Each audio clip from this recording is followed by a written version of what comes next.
The bus stop on Maple Street had seen thousands of goodbyes, but none quite like this one. 7-year-old Daniel sat on the cold metal bench, his small hands gripping the worn fabric of his backpack. His legs, thin and unable to support his weight, dangled uselessly over the edge. The morning sun painted golden streaks across the pavement, but Daniel felt nothing but a growing chill in his chest. His father, Marcus, stood 3 feet away, unable to meet his son's eyes. The man who had once carried Daniel on his shoulders, who had promised to always be there, now looked like a stranger. His face was gaunt, hollow with exhaustion and something darker, a desperation that had been building for months. The medical bills had piled up like snowdrifts against their door. The therapy sessions, the wheelchair, the specialized equipment, it had all become too much. Marcus had lost his job 6 months ago, and his wife had left shortly after, unable to handle the pressure of raising a disabled child. Daniel watched a pigeon pecking at crumbs near the bus shelter. He wanted to ask his father where they were going, but something in the air told him to stay quiet. Marcus kept checking his watch, glancing down the street as if waiting for someone or something. The autumn wind picked up, scattering leaves across the sidewalk. Daniel pulled his thin jacket tighter around his shoulders. "Dad." Daniel's voice was small, almost a whisper. Marcus flinched at the word but didn't turn around. His shoulders tensed, his fists clenched at his sides. The bus rumbled in the distance, growing louder as it approached. Marcus took a step backward, then another. Daniel's heart began to race. Something was wrong. Something was terribly, horribly wrong.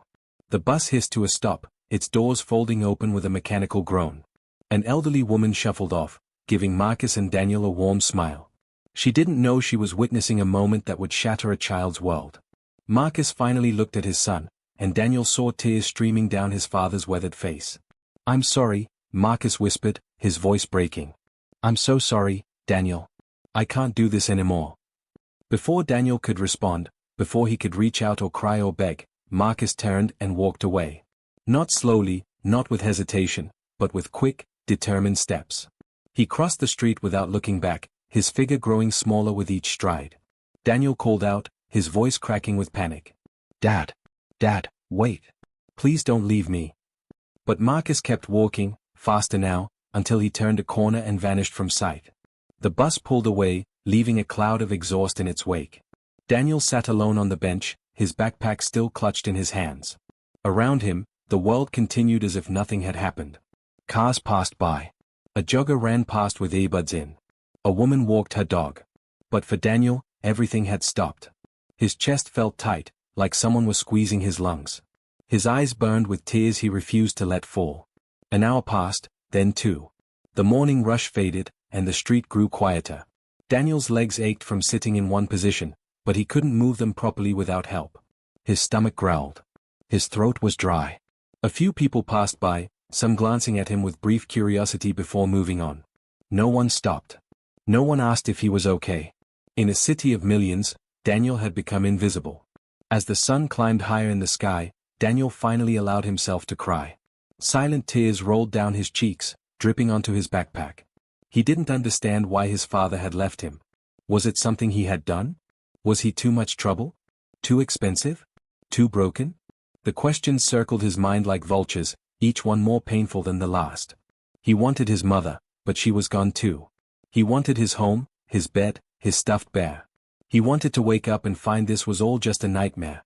But it wasn't a nightmare. It was real, and Daniel was alone. Robert Hayes had built his fortune from nothing. At 52, he owned a chain of successful restaurants across the state and had investments in real estate that most people could only dream of. But success had come at a cost.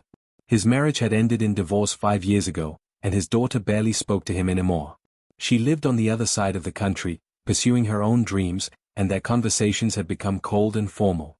Robert threw himself into his work, telling himself that money and achievement were enough. Deep down, he knew they weren't. On this particular Thursday morning, Robert was driving to a meeting downtown when his car's engine light suddenly flashed red. Steam began pouring from under the hood, and he had no choice but to pull over.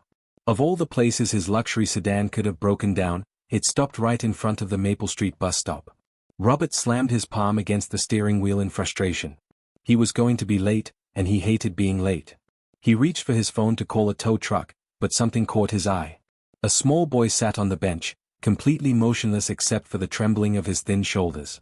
Robert's irritation faded as he noticed the child's wheelchair folded beside him, the way his legs hung limply, the tear-stained face. The boy had been crying for a long time.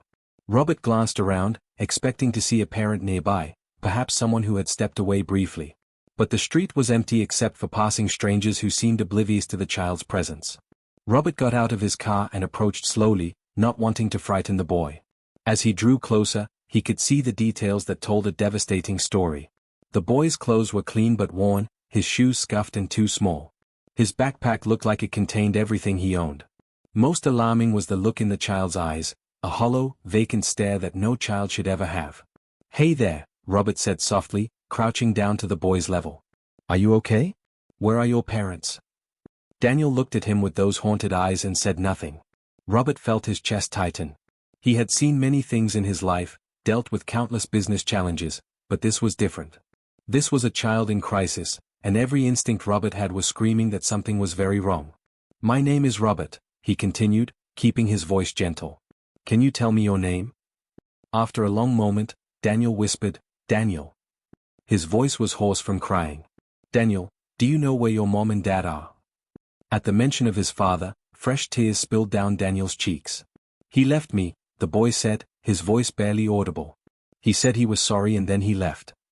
Robert felt rage building in his chest, not at the child but at whoever had done this. What kind of person abandons a disabled child at a bus stop? He looked at Daniel's wheelchair, at the medical alert bracelet on his wrist, at the vulnerability radiating from this small person. "How long have you been here?" Robert asked. Daniel shrugged. "A long time. Since morning." Robert checked his watch. It was past noon. This child had been sitting here alone for hours. Robert's mind raced through options. He should call the police, contact social services, follow proper procedures. But looking at Daniel's face, so full of fear and hurt, Robert couldn't bring himself to make the boy wait even longer. "Daniel, I'm going to help you, okay? But first, are you hungry?" Daniel nodded slightly. "When did you last eat?" The boy thought for a moment. "Yesterday. Dinner." That decided it.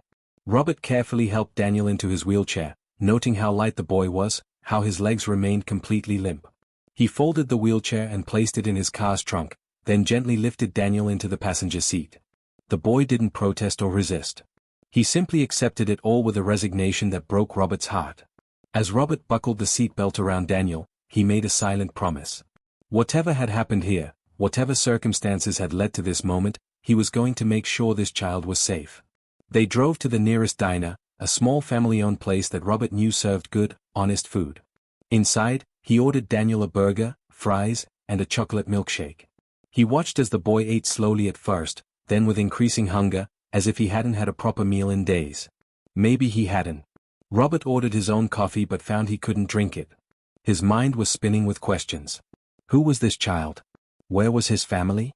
What had driven someone to such desperation that abandoning their son seemed like the only option? As Daniel ate, Robert noticed people glancing their way. He realized how this must look, a wealthy businessman with a disabled child who was clearly not his own. But Robert didn't care what people thought. All that mattered was the boy in front of him, finishing his food with the methodical determination of someone who didn't know when his next meal might come. When Daniel was done, he looked up at Robert with those big, sad eyes and said, "Thank you." 2 simple words, but they carried the weight of the world. Robert reached across the table and placed his hand gently on Daniel's. "You're welcome, buddy. And I promise you something right now, you're not going to be alone anymore." Robert took Daniel to his penthouse apartment, a sprawling space with floor-to-ceiling windows overlooking the city. He had never brought a child here before, and suddenly the expensive furniture and minimalist design felt cold and unwelcoming. Daniel sat in his wheelchair, staring out at the skyline with that same distant expression. Robert called his assistant and cancelled all his meetings for the rest of the week. Some things were more important than business. The first order of business was getting proper medical attention. Robert had a friend who ran a private pediatric practice, and within 2 hours, Dr. Sarah Chen was at his apartment, medical bag in hand. She examined Daniel thoroughly, asking gentle questions while checking his vitals. The boy had cerebral palsy, she confirmed, affecting his lower body mobility. But physically, aside from being underweight and dehydrated, he was relatively healthy. The emotional trauma, however, was another story. He's been through something severe, Dr. Chen told Robert privately in the kitchen. Children don't develop that kind of emotional withdrawal overnight. This has been building for a while. He needs counseling, stability, and most importantly, he needs to feel safe. Robert nodded, absorbing every word. I'm going to make sure he gets all of that, he said with determination. Dr. Chen studied him carefully. Robert, you need to understand what you're getting into. This isn't a temporary situation. If you truly want to help this child, it's going to require a complete commitment. After Dr. Chen left, Robert sat down with Daniel and tried to learn more about his situation. The story came out in fragments, pieces of a puzzle that revealed a tragedy of poverty and desperation. Daniel's mother, Christine, had left a year ago, overwhelmed by the challenges of caring for a disabled child and a husband who had lost his ability to provide. Marcus had tried to keep things together, working odd jobs and taking on debt, but the medical bills were crushing. Insurance didn't cover everything. Therapy sessions cost hundreds of dollars each. The specialized equipment Daniel needed was outrageously expensive. Marcus had borrowed money from everyone he knew, then from people he shouldn't have. Loan sharks had started coming around, making threats. The stress had turned Marcus into someone Daniel barely recognized, angry, distant, drowning in shame. 3 days ago, their landlord had evicted them. They had spent 2 nights in Marcus's car, parked in different lots, trying to stay warm. Marcus had stopped eating, giving all their food to Daniel. He had stopped sleeping, his eyes hollow and haunted. On that final morning, Marcus had dressed Daniel carefully, packed his backpack with his few belongings, and told him they were going somewhere new. Daniel had believed him. He had trusted his father, even though that trust had been cracking for months. And then came the bus stop, the abandonment, the shattering of everything Daniel had left to believe in. Robert listened to all of this, his heart breaking with each new detail. He had spent his life building wealth, accumulating success, measuring his worth in dollars and achievements. But what had it all been for? His own daughter barely spoke to him because he had prioritized work over family. His marriage had failed because he couldn't be present. He had everything money could buy and nothing that truly mattered. Looking at Daniel, Robert saw a chance at redemption, a chance to be the person he had failed to be for his own child. But Robert was also practical. He couldn't just keep Daniel without going through proper channels. The next morning, he contacted a family law attorney he knew, explaining the situation. The attorney, Margaret Winters, was initially skeptical. Robert, this is complicated. You found an abandoned child. We need to report this to Child Services immediately. They'll place him in foster care while they investigate. Robert felt panic rising. Foster care? You've heard the stories. The system is overwhelmed. He could end up anywhere, with anyone. Margaret sighed. I know you want to help, but there are procedures. That said, given your resources and background check, you could potentially become an emergency foster parent. It's not easy, and it requires extensive vetting, but it's possible. Robert didn't hesitate. Do whatever needs to be done. I want to make this official. I want to become his guardian. Margaret raised an eyebrow. Robert, becoming a guardian is a massive responsibility. This isn't like running a business. This is a child with significant medical needs and emotional trauma. Are you absolutely sure about this? Robert thought about his daughter, about the years he had missed, the recitals and games and bedtime stories he had sacrificed for conference calls and business deals. He thought about his empty apartment, his hollow success, his desperate loneliness that he masked with work and achievement. I've never been more sure of anything in my life, he said quietly. The process began. Social workers came to interview Robert, to inspect his home, to run background checks. They interviewed Daniel, though the boy said little, his trust in adults severely damaged. They searched for Marcus but found nothing. The man had vanished completely, leaving no trail. Christine was located in another state, but when contacted, she made it clear she wanted nothing to do with Daniel. She had started a new life, one that didn't include the son she had abandoned. Through it all, Robert stayed by Daniel's side. He hired a therapist who specialized in childhood trauma. He converted his home office into a bedroom for Daniel, filling it with books and toys and a comfortable bed. He learned about cerebral palsy, about physical therapy, about the daily challenges Daniel faced. He learned patience he never knew he had. The first 2 weeks were the hardest. Daniel barely spoke, moving through each day like a ghost. He would sit in his wheelchair by the window for hours, staring out at nothing. Robert tried everything, offering toys, suggesting activities, attempting conversation, but Daniel remained locked in his private grief. The therapist, Dr. Lisa Morrison, warned Robert that healing would take time. He's lost everything he knew, she explained. His father, his home, his sense of security. He doesn't trust that you'll stay. Why would he? Everyone else has left. Robert understood, but it didn't make it any easier. He had imagined that providing for Daniel would be straightforward. Give him food, shelter, medical care, and everything would improve. But emotional wounds didn't heal with money. One night, about 3 weeks in, Robert heard crying coming from Daniel's room. He rushed in to find the boy tangled in his sheets, tears streaming down his face. "What's wrong?" Robert asked, sitting on the edge of the bed. Daniel looked at him with devastated eyes. "Why did he leave me? What did I do wrong?" Robert felt his own eyes burning with tears. He carefully helped Daniel sit up and held the boy's hands. "You didn't do anything wrong, Daniel. Nothing. Your father made a terrible mistake, but it wasn't because of you. You are smart and brave and wonderful, and what happened is not your fault." Daniel shook his head. "I'm broken. I can't walk. I cost too much money. That's why he left. That's why my mom left too." The words cut through Robert like knives. Here was a 7-year-old child who had been made to feel worthless, burdensome, unloved.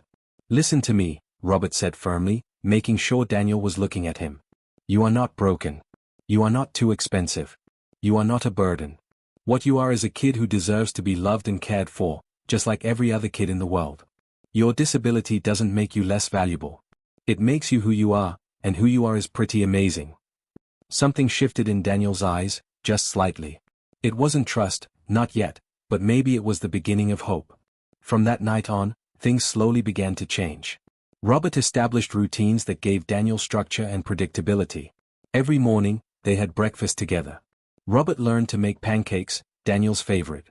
Every evening, they had dinner at the table, and Robert would talk about his day, gently encouraging Daniel to share about his. Robert hired a physical therapist who came 3 times a week to work with Daniel.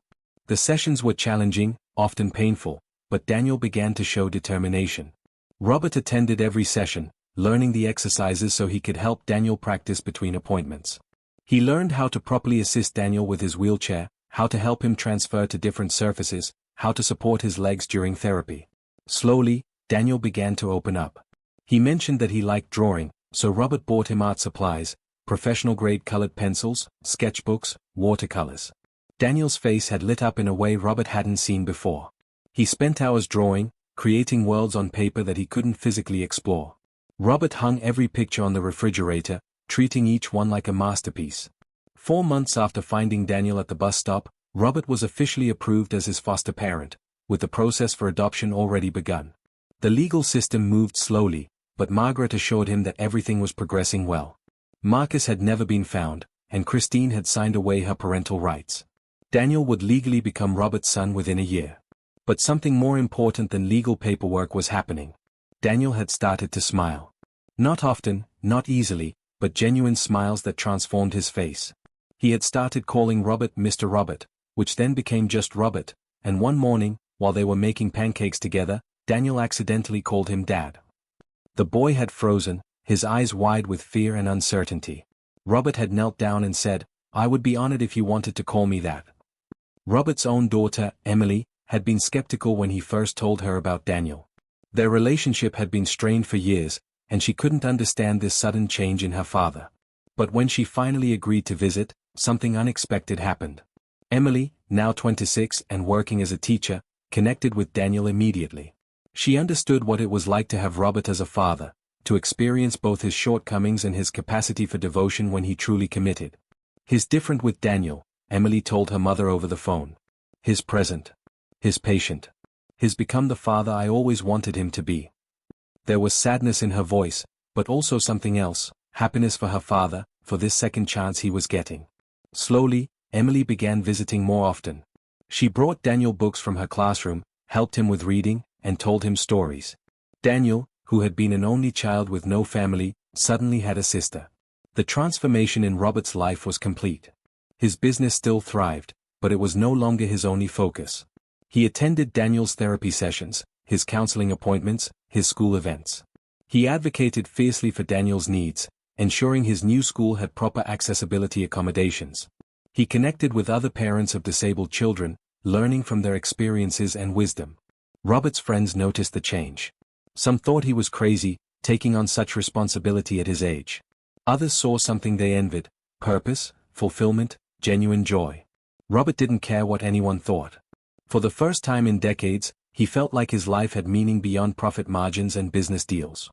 A year and a half after finding Daniel at the bus stop, Robert stood in a courtroom, his hand resting protectively on Daniel's shoulder. The judge, a stern woman in her 60s, reviewed the final adoption papers. Daniel sat in his wheelchair, wearing a new suit that Robert had helped him pick out. The boy was nervous, his hands fidgeting with the armrests, but when he looked up at Robert, there was trust in his eyes. Complete, unwavering trust. "Mr. Hayes," the judge said, looking over her glasses at Robert. "I've reviewed your case extensively. The social worker's reports have been overwhelmingly positive. Dr. Morrison's assessments show remarkable progress in Daniel's emotional recovery. The question I have for you is simple. Do you understand that adoption is permanent? That you are committing to be this child's father in every sense of the word, for the rest of your life?" Robert didn't hesitate. "Yes, Your Honor. I understand completely, and there is nothing I want more." The judge turned her attention to Daniel. "And Daniel, do you want Mr. Hayes to be your father? You can be honest with me. This is your choice too." Daniel looked up at Robert, then back at the judge. When he spoke, his voice was clear and steady. "He already is my dad. I just want it to be official." The judge smiled, the sternness melting away. "Then I see no reason to delay. As of this moment, Daniel Hayes, you are officially and legally the son of Robert Hayes. Congratulations to you both." The courtroom erupted in applause. Emily was there, crying happy tears. Dr. Morrison attended, along with Daniel's physical therapist. Margaret Winters, who had guided them through the entire legal process, wiped her eyes. Several of Robert's friends had come to show support, people who had witnessed his transformation firsthand. But the most important moment was when Robert knelt down beside Daniel's wheelchair and pulled his son into a tight embrace. "I love you, buddy," Robert whispered. "I love you so much." Daniel hugged him back with all his strength. "I love you too, Dad." The celebration continued at Robert's penthouse, which no longer felt cold and unwelcoming. It had become a home, filled with Daniel's artwork, his books, his laughter. Robert had even installed a small elevator to make it easier for Daniel to access different floors. The apartment reflected both of their personalities now. Robert's sophisticated taste blended with Daniel's youthful energy and creativity. But even as they celebrated, there was unfinished business. Marcus had never been found, vanishing completely after abandoning his son. Robert had hired private investigators, but they turned up nothing. It was as if the man had disappeared from the face of the earth. Robert struggled with anger toward Marcus, but Daniel's therapist had helped him understand that Marcus's actions came from a place of complete desperation, not malice. It didn't excuse what he had done, but it provided context. Then, on a Tuesday morning 6 months after the adoption was finalized, Robert received an unexpected phone call. It was from a homeless shelter downtown. A man there had seen Daniel's picture in a local news story about the adoption and claimed to be his father. Robert's first instinct was to refuse, to protect Daniel from any possibility of further hurt. But after consulting with Dr. Morrison and discussing it carefully with Daniel, they agreed to a supervised meeting. Marcus looked like a broken man. He had aged decades in less than 2 years, his face gaunt and weathered, his clothes donated from the shelter. He sat across from Robert and Daniel in Dr. Morrison's office, his hands shaking. When he saw Daniel, tears immediately started flowing down his cheeks. "I'm sorry," Marcus said, his voice cracking. "I'm so sorry, Daniel. There's no excuse for what I did. I was drowning, and instead of reaching out for help, I made the worst decision of my life." Daniel stared at the man who had once been his hero, now a stranger. "Why?" Daniel asked, his voice surprisingly steady. "Why did you leave me like that?" Marcus covered his face with his hands. "I thought I was doing the right thing. I thought you'd be better off without me dragging you down. I had debt collectors threatening me, no job, no home, no way to take care of you. I was terrified that you'd end up on the streets with me, going hungry, suffering because of my failures." Robert wanted to interrupt, to point out the obvious flaws in Marcus's reasoning, but Dr. Morrison had coached him to stay quiet and let Daniel lead this conversation. "You could have asked for help," Daniel said. "There are programs, shelters, places for families like us. You just gave up. You threw me away." The words hung in the air, brutal and honest. Marcus nodded, accepting the accusation. "You're right. I was weak, and I was wrong. I've spent every day since then hating myself for what I did. When I saw you in that new story, looking happy and healthy with your new father, I was relieved. You deserved better than me, and you found it. He looked at Robert. Thank you for saving my son. Thank you for being the father I couldn't be. Robert felt a complex mixture of emotions, anger at this man who had caused Daniel such pain, pity for his obvious suffering, and grudging respect for his willingness to face what he had done. Daniel has a home now, Robert said carefully. He has stability, medical care, love, and a future. I'm his father legally and in every way that matters. But I won't keep you from having contact with him if that's what Daniel wants. Everyone looked at Daniel, waiting for his decision. The boy sat quietly for a long moment, studying the man who had abandoned him. Finally, he spoke. I don't hate you, Daniel said to Marcus. I'm angry, and I'm hurt, but I don't hate you. Dr. Morrison says that healing means letting go of anger. But I also don't know if I can trust you. You're like someone I used to know, but you're not my dad anymore. Robert is my dad.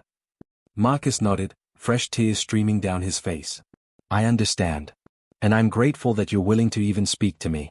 I don't deserve your forgiveness, but maybe someday you'll be able to give it. They agreed to occasional supervised visits, though the relationship would never be what it once was. Marcus had lost the right to be Daniel's father, but perhaps, in time, he could become something else, a reminder of where Daniel had come from and how far he had traveled. 5 years after Robert found Daniel at that bus stop, their lives had transformed in ways neither could have imagined.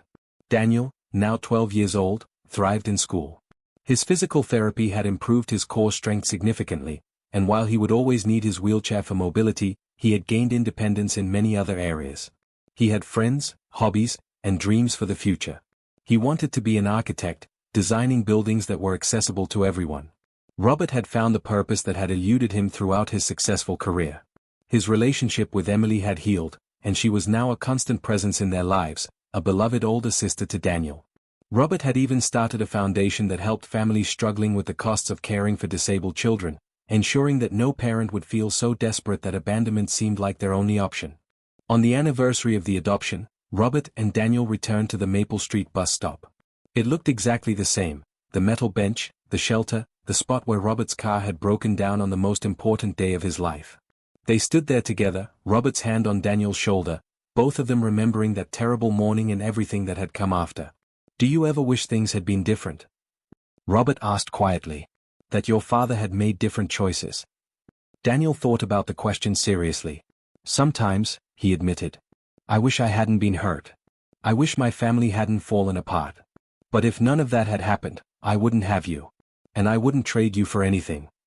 Robert knelt down beside the wheelchair, looking his son in the eyes. Neither would I, buddy. Neither would I. They stayed there for a few more minutes, two people who had saved each other, before heading home. The bus stop remained, a silent witness to thousands of daily goodbyes. But for Robert and Daniel Hayes, it represented something else entirely, a place where endings became beginnings, where tragedy transformed into hope, where two broken people found wholeness in each other. Sometimes the worst moments in life lead to the greatest blessings. Sometimes being abandoned means finding your true home. And sometimes, the people meant to be family find each other in the most unexpected ways.